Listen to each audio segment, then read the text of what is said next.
Boa noite, cá estamos de novo com o nosso Evangelho. Vamos sanar o pensamento, libertar as preocupações. Vamos cantar para começar o nosso Evangelho de hoje.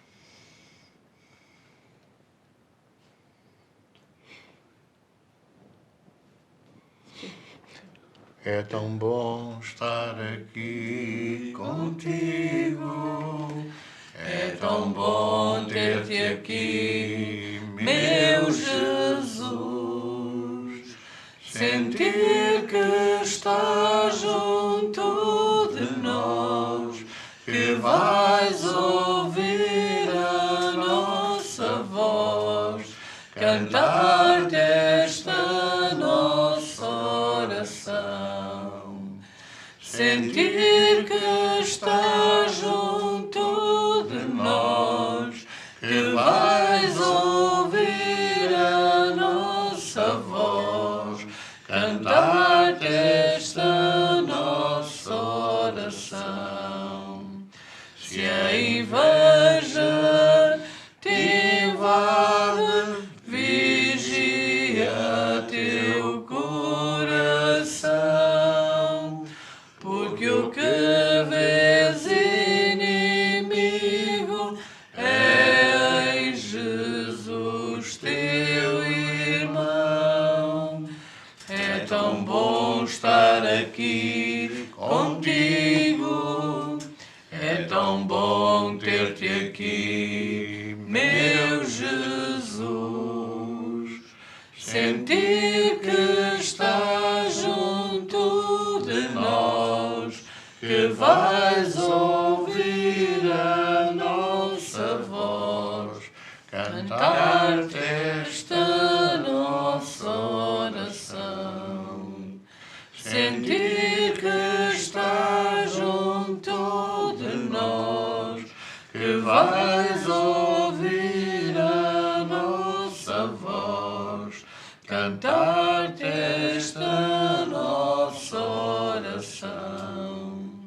Se é orgulho que sentes, desconheces a verdade, só pode encontrar Jesus quem cultiva a humildade. É tão bom estar aqui contigo, é tão bom ter-te aqui, meu Jesus. Sentir que estás junto de nós, que vais ouvir a nossa voz, cantar-te esta nossa oração. Sentir que estás junto de nós, que vais ouvir a nossa voz, cantar-te esta nossa oração. Se a dor invade tua alma e não vês razão atrás, vai ouvir falar Jesus, procura e acharás. É tão bom estar aqui contigo, é tão bom ter-te aqui, meu Jesus.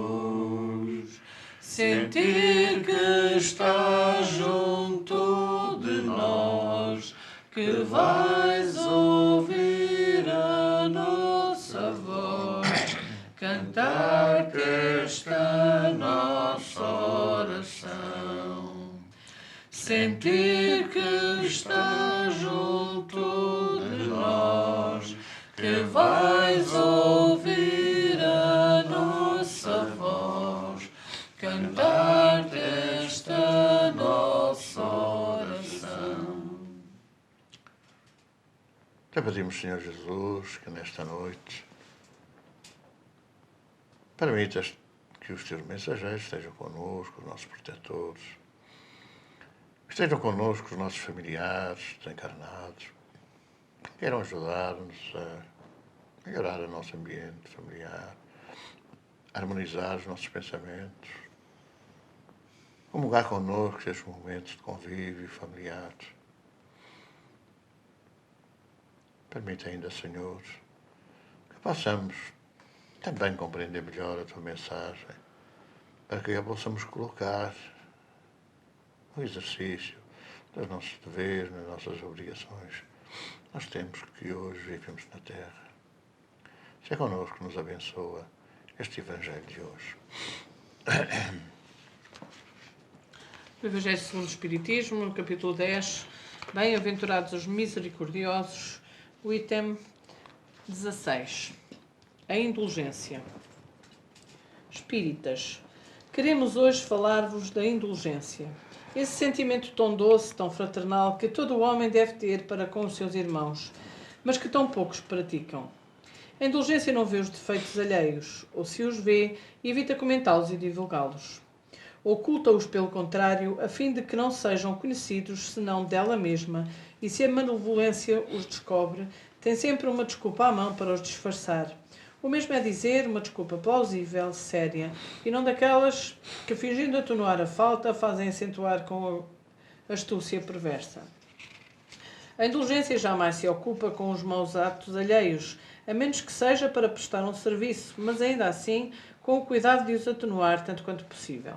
Não faz observações chocantes, nem traz censura nos lábios, mas apenas conselhos quase sempre velados. Quando criticais, que consequência se deve tirar das vossas palavras? Ai de vós que censurais, não praticastes o que condenais, e não valeis mais do que o culpado. Ó homens, quando passareis a julgar os vossos próprios corações, os vossos próprios pensamentos e os vossos próprios atos, sem vos preocupardes com o que fazem os vossos irmãos? Quando fitareis os vossos olhos severos somente sobre vós mesmos? Se depois severos convosco, indulgentes para com os outros.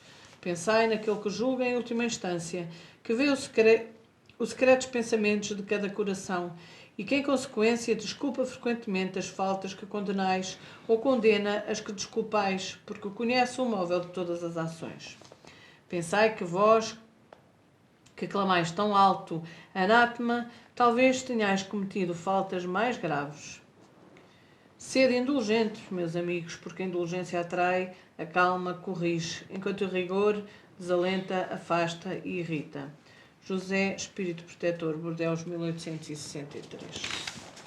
A mensagem da semana tem psicografia de Francisco Cândido Xavier e é do benfeitor Emmanuel. Quem és? Há só um legislador e um juiz que pode salvar e destruir. Tu, porém, quem és que julgas a outrem? É de Tiago, capítulo 4, versículo 12. Deveria existir por parte do homem grande cautela em emitir opiniões relativamente à incorreção alheia. Um parecer inconsciente ou leviano pode gerar desastres muito maiores que o erro dos outros, convertido em objeto de exame. Naturalmente, existem determinadas responsabilidades que exigem observações acuradas e pacientes daqueles a quem foram conferidas. Um administrador necessita analisar os elementos de composição humana que lhe integram a máquina de serviços. O magistrado, pago pelas economias do povo, é obrigado a examinar os problemas da paz ou da saúde sociais, deliberando com serenidade e justiça na defesa do bem coletivo. Entretanto, importa compreender que homens como esses, entendendo a extensão e a delicadeza dos seus encargos espirituais, muito sofrem quando compelidos ao serviço de regeneração das peças vivas, desviadas ou enfermiças, encaminhadas à sua responsabilidade. Na estrada comum, no entanto, verifica-se grande excesso de pessoas viciadas na precipitação e na leviandade. Queremos que seja útil a cada discípulo, quando assediado pelas considerações insensatas, lembrar o papel exato que está representado no campo da vida presente, interrogando a si próprio, antes de responder às indagações tentadoras. Será este assunto do meu interesse? Quem sou? Estarei de facto em condições de julgar alguém? Não, um tema na sequência deste sermão da montanha que Jesus deixou como um alvitre muito importante para a nossa vida, para a nossa conduta. É hoje habitual nós ouvirmos.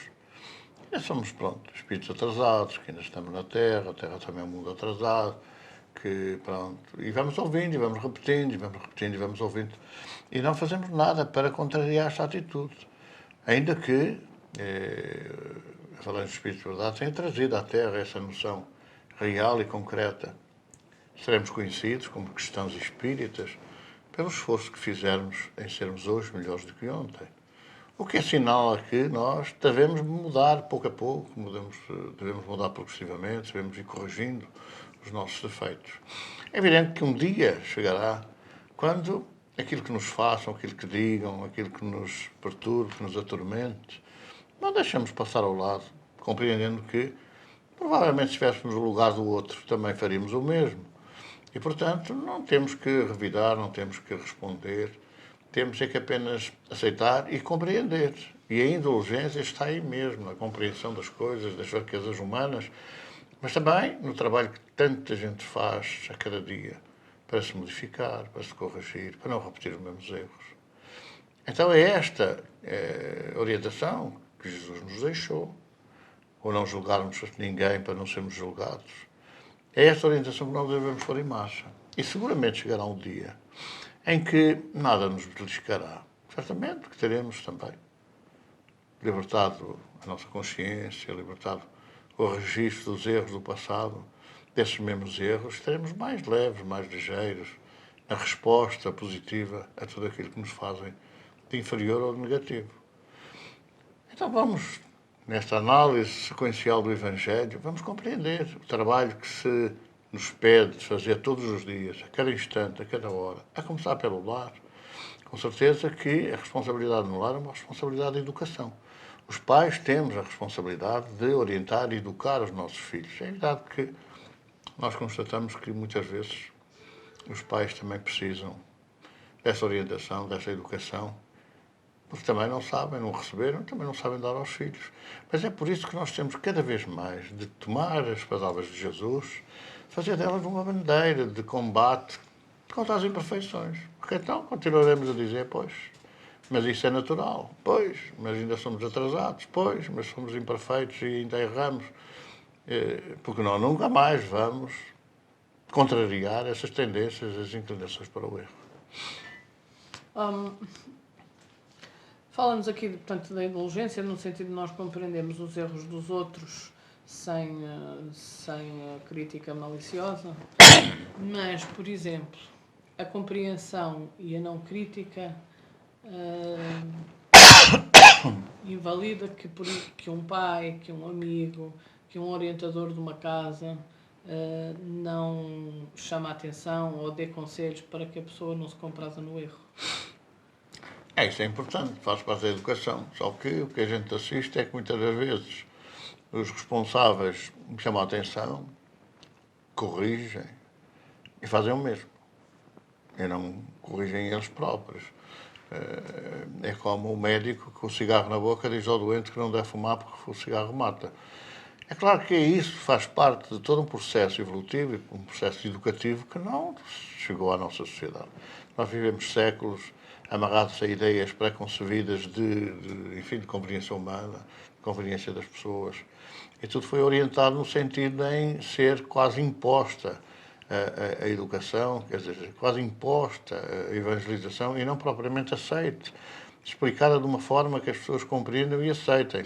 Então é quase como nós vermos os pais a exigirem, a baterem, a violentarem os filhos, mas fazerem exatamente os mesmos erros, cometerem os mesmos erros, com a desculpa de que são pais, e os pais podem. Os adultos podem fazer aquilo que eles querem. Os filhos não podem porque os filhos estão dependentes dos seus pais. Então é todo um processo que deverá certamente levar algumas gerações a desenvolver mais, embora estamos numa fase que é imparável, que tudo isso vai ou pela dor, ou pela desunião, ou pelo sofrimento em sentido geral, vai ter que impor mudanças significativas na sociedade. Agora, que nós devemos pensar que o lar é uma escola de virtudes, ou deve transformar-se numa escola de virtudes em que o exemplo venha de cima para baixo e que os filhos tomem os pais como modelos a seguir. Nós vemos hoje, em muitas circunstâncias, o pai é escritor, os filhos querem também ser. O pai é arquiteto, os filhos também querem ser. O pai é marceneiro, os filhos também querem ser. Quando as coisas não podem ser vistas segundo esse prisma, muitas vezes por falta de atenção, que as crianças querem chamar a atenção e querem ser bem vistas, sugerindo que gostam daquilo que os pais são e, portanto, querem fazer o mesmo. Mas, nesse particular, também na conduta, também no comportamento, também nos sentimentos, isso verifica. Portanto, é necessário que haja essa coragem, digamos assim, de primeiro reprimir em nós, para depois, com o exemplo, sermos capazes de orientar os filhos.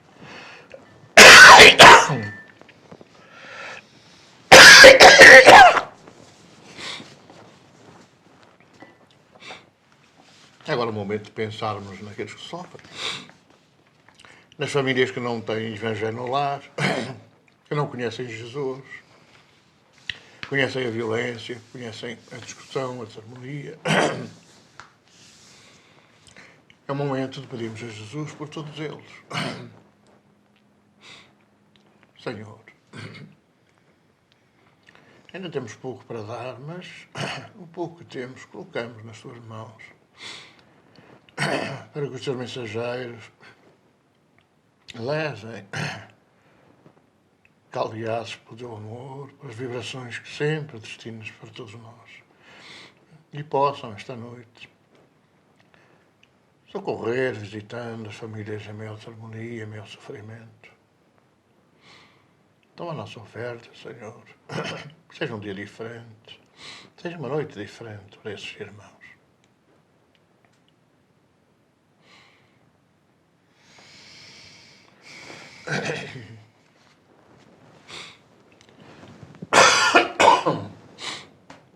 Página 63.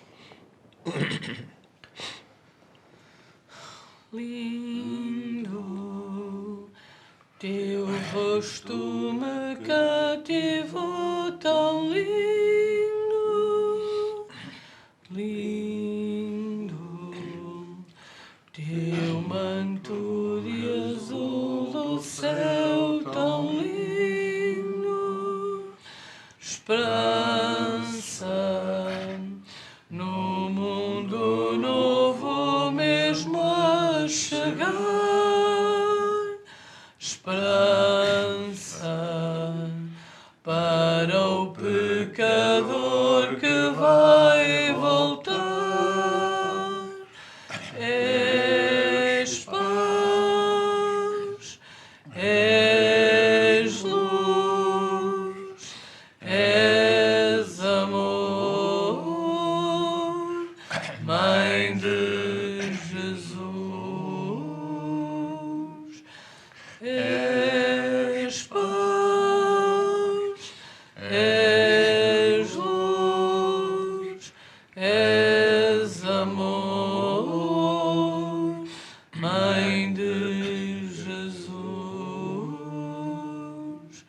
Bela, a mais bela flor dos meus encantos.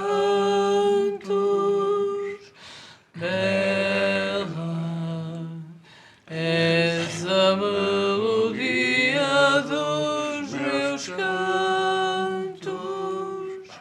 Maria, santifico só e não sou nada.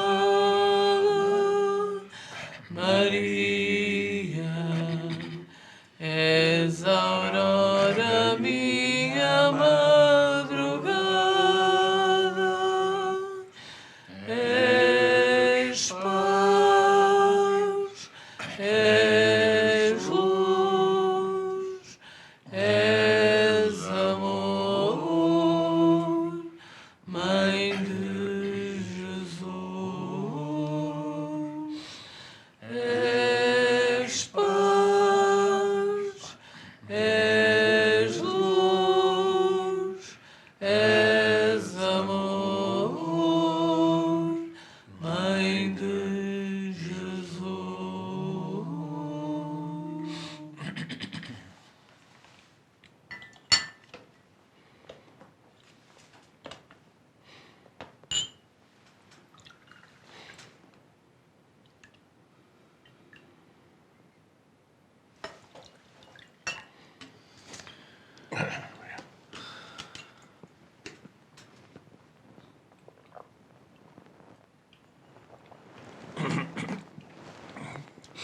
chegamos ao final.